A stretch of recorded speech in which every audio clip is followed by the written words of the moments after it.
In this video, we will show you how to replace your rear brakes, pads, and rotors on this GMC Acadia. These will be located behind your rear wheels. Let's get into it.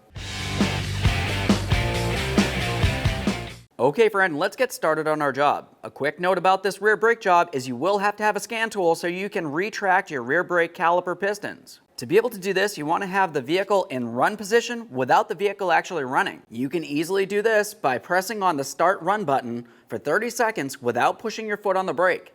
What you'll eventually notice is all the lights turn on your dash, and at that point you can hook up your scan tool. Make your way through the settings, and we're looking for the rear brake caliper piston retract. Once I press this, we're going to be listening to the rear calipers.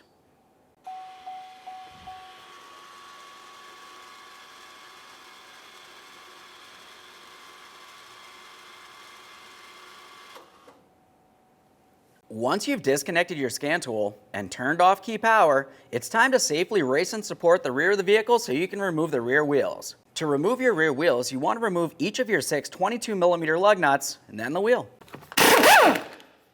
A quick inspection as we continue. We'll be replacing things as necessary.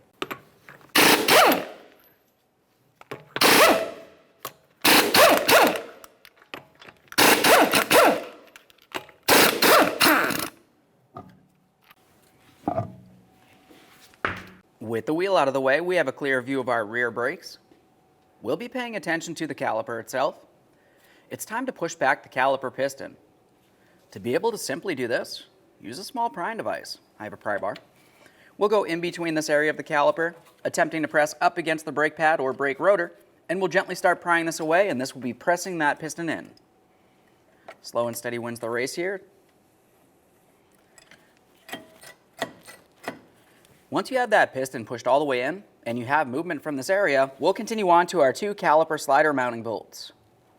We'll be using a 14mm for each one of these mounting bolts. Starting along the top, we'll fully remove that bolt, start it back in just a couple threads.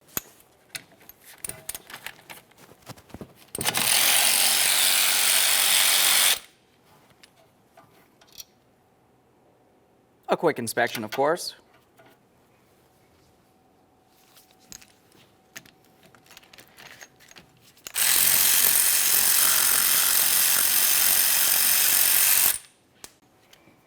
Now we'll hold on to the caliper, fully remove that first mounting bolt.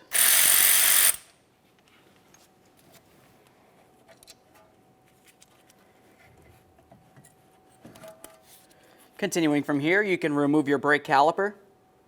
Pay attention to the brake caliper piston area. We're looking to see if you see any fluid coming out of the seal. If you see any fluid coming out of the seal, it's typically brake fluid, and that would indicate it's time to replace your brake caliper. Aside from that, we're also confirming that the brake caliper piston is pushed in and it's not sticking out towards the center area. Once you've confirmed all that, hang this aside, putting no pressure on the flex hose. Now with caliper out of the way, let's pay attention to these 2 brake pad clips. Just go ahead and pull those right out of place. A quick inspection and we'll set them aside. Start removing the brake pads from here. Slide them right on out of there. A quick inspection. Get the next one off of there. Set those aside for recycling. With the brake pads out of the bracket, the next thing we'll do is pay attention to our 2 caliper bracket mounting bolts. Each of these are 18mm. We'll start at the top, remove it, quick inspection, start it back in a couple threads, fully remove the lower.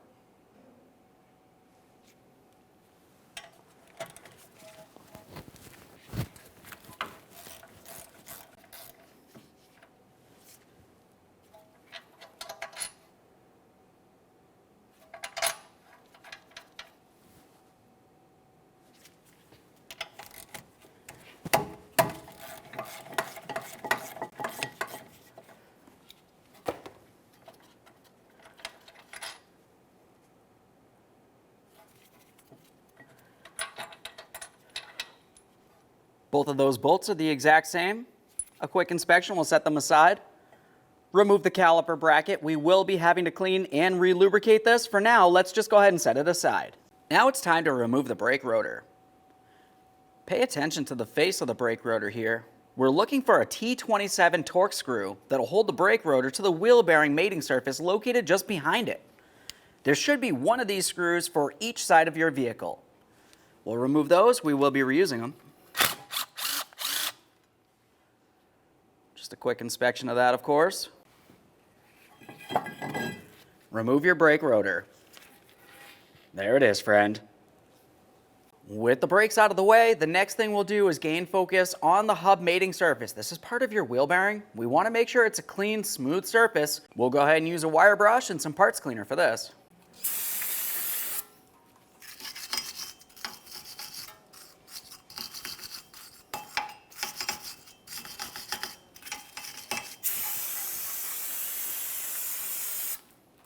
It's clean. Let's apply some anti-seize. Now it's time to clean our brand new brake rotor. We want to make sure we clean both the braking surfaces on the front and the back. Use some parts cleaner. Nice clean rag. Just remove as much of that protectant as possible.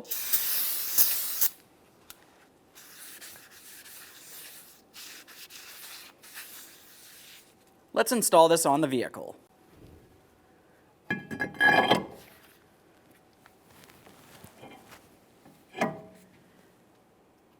Once you have that in place, the next thing we'll do is reinstall our T27 Torx head mounting screw.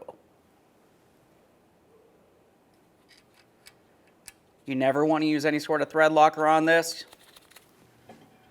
Go ahead and start it in, snug it up.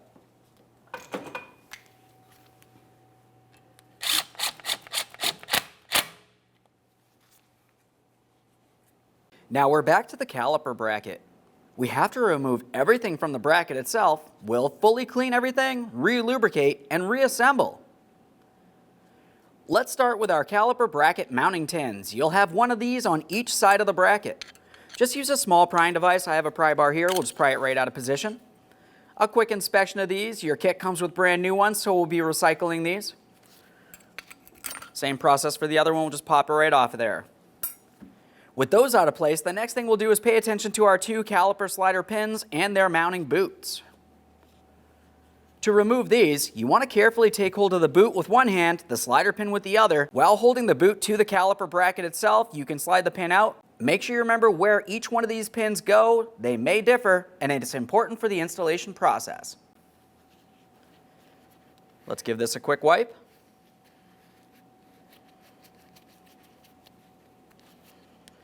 A close inspection, we want to ensure it's not rotted or damaged in any way. This one looks good. Slide the other one off of there.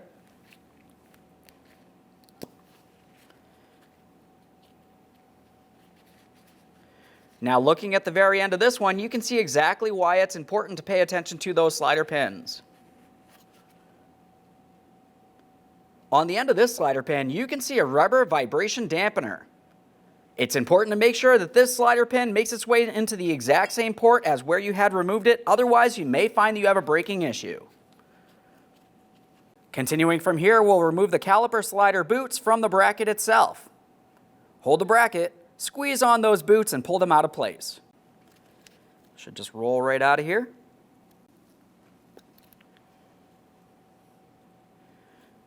Now, once you have it out of there, the next thing we have to do is clean and inspect the caliper slider mounting boots.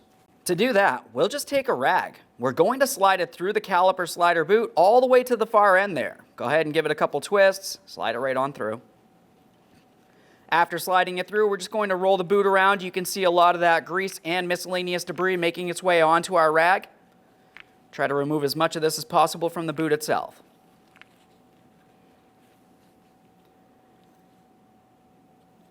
Once you've cleaned it, go ahead and give it a thorough inspection. Make sure it's not ripped, rotted, or damaged in any way. This one feels good. We'll set it aside. Same process for the other one, of course.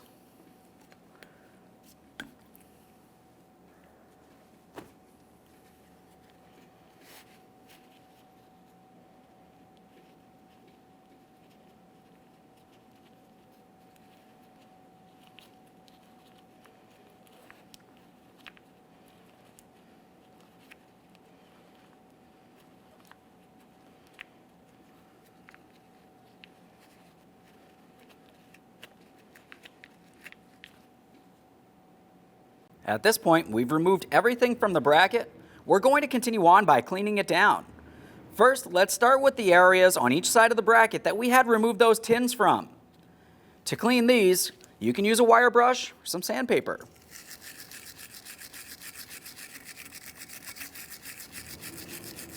We're inspecting to make sure we have a clean mounting surface here. We'll do the exact same thing on the other side of the bracket.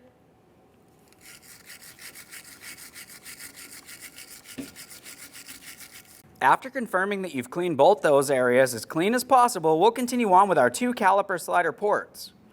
For this, we'll be using some parts cleaner and a bore brush, so I'll make sure I have a collection receptacle under this area. Keep in mind, when using parts cleaner inside of the ports, it's possible that fluid may make its way out.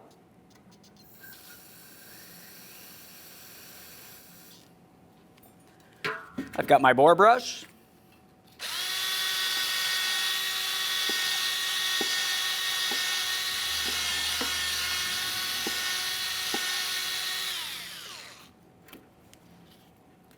We'll just give this a quick rinse, repeat the process.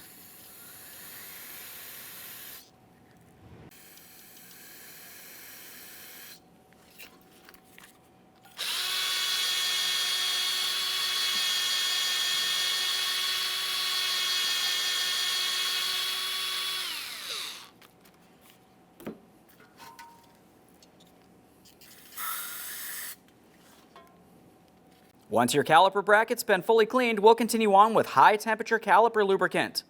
Lubricate the inside of the port where each one of your slider pins will go.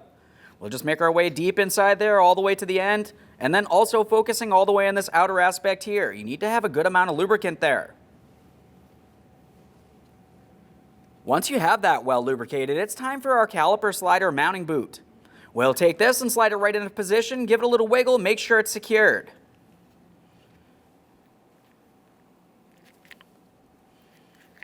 I like to give it a nice twist, work in that lubricant. We want to make sure no moisture or debris can make its way inside this area.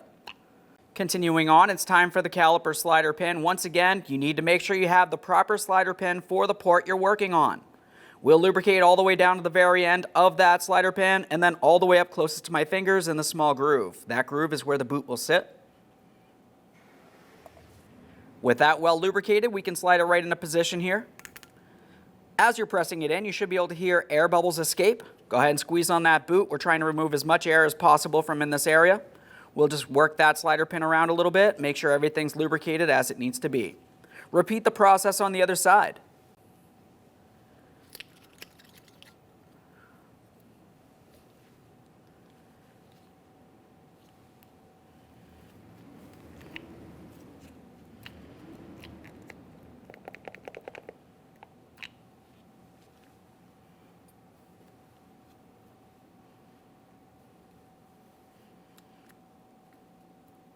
I can see my vibration dampener there.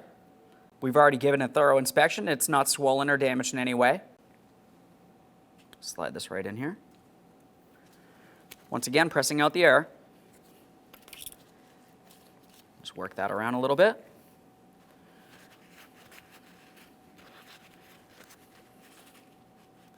Now it's time for our caliper bracket mounting tins. Apply a thin amount of high temperature caliper lubricant to each area where your caliper bracket tins will sit.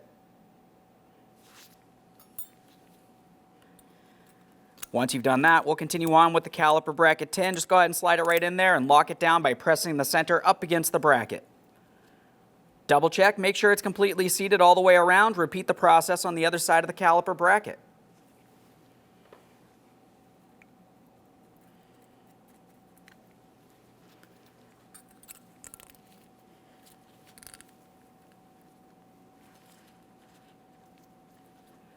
Let's get this over to the vehicle. As we get the caliper bracket in place, we'll start in our 2 caliper bracket mounting bolts. You'll find that I use some blue thread locker on these. It's a good habit.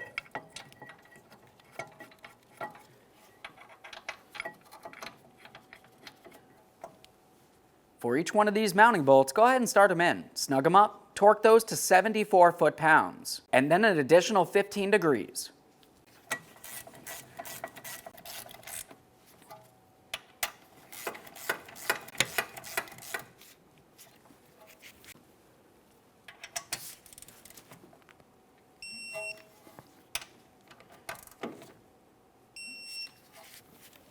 They're torqued.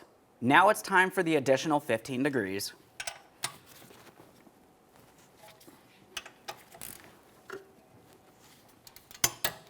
The bracket's on and torqued. Let's pause here and focus on the caliper itself. We'll apply some high temperature caliper lubricant to the metallic aspect of the piston and along the backside of each of the two ears on the caliper itself. This will help with vibration dampening and noise reduction overall. Now we can install our brand new brake pads. In your brake pad kit, you're going to find that you had two brake pads that have a wear indicator on them. We want to use one of those brake pads for each side of the vehicle. Pay attention to where the wear indicator is located.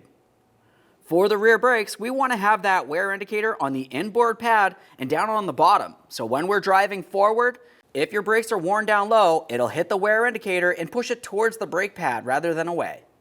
We'll start with the inboard pad here. This is the one with the wear indicator we just spoke of.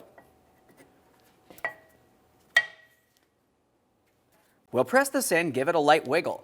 If you have to hammer it in for any reason, you did not clean the brake bracket well enough.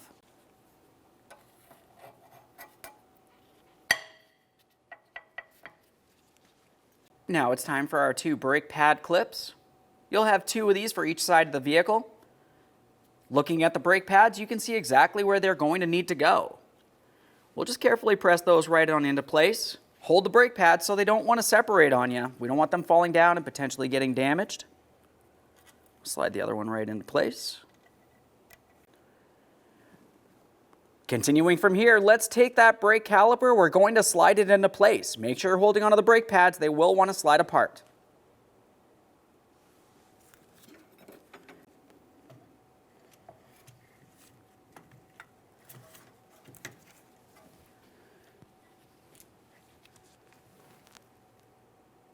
Now it's time for our brake caliper slider mounting bolts. We'll start those in by hand, snug them up.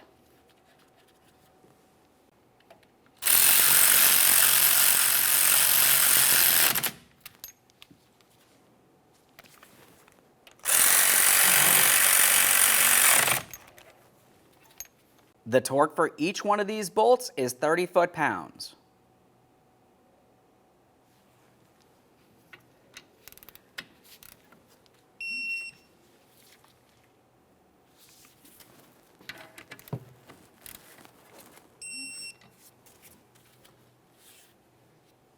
One last quick inspection in this area. Make sure everything's properly secured and torqued to manufacturer's specifications, and we can reinstall our wheel.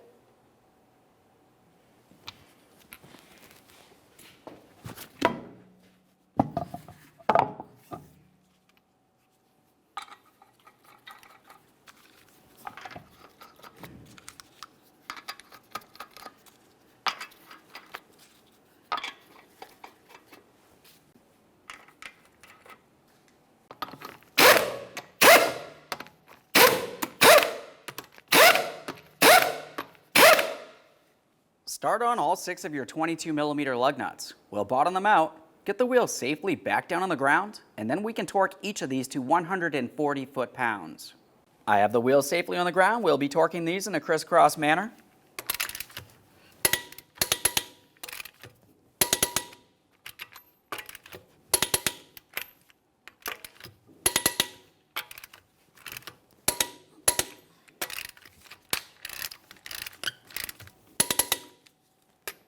Torqued. At this point, you need to go over to the other side of the vehicle.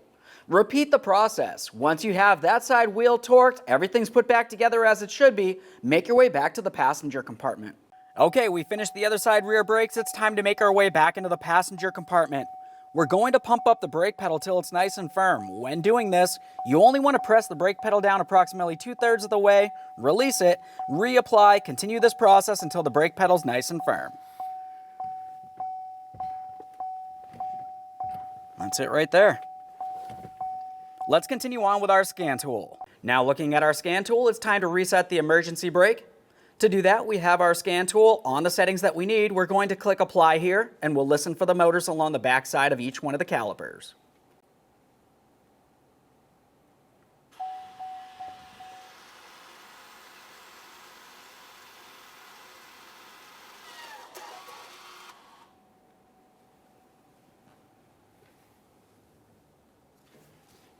At this point, we can tell that we're complete. We can remove the scan tool from the vehicle. Okay, friend, we finished our installation. The next thing you need to do is go ahead and hop in the passenger compartment. We want to make sure we start up the vehicle, put it in drive, and test the emergency brake functionality. It needs to hold. After that, go ahead and release the emergency brake, take your vehicle for a road test. Thanks for watching. When only the best will do, demand TRQ. The only company that lets you view before you do. TRQ is committed to offering the highest quality aftermarket auto parts that are engineered for peace of mind. Thanks for using and viewing with TRQ.